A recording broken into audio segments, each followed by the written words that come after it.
Sana ho mapatawad niyo ako. Iniisip ko lang po ang kapakanan ng mga tao. Ayoko lang ho masira ang buhay nila. Nang dahil sa drogang binibenta niyo.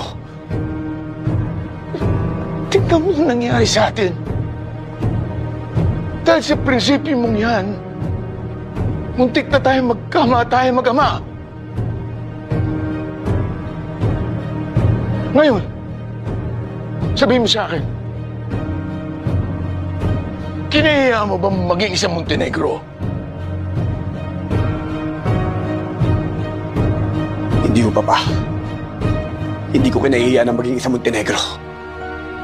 Sa totoo po, yun ang pinakamasayang araw ko nung kinilala niyo ako bilang anak. Boss Divina, mukhang malaking gera to ha. Kasama po ba tayo? Wala tayong magagawa. Ipit na tayo sa sitwasyon. Basta pag nakakita ko ng pagkakataon, naalis tayo. Papayag ba si Tanggol? Wala na akong pakailam kay Tanggol.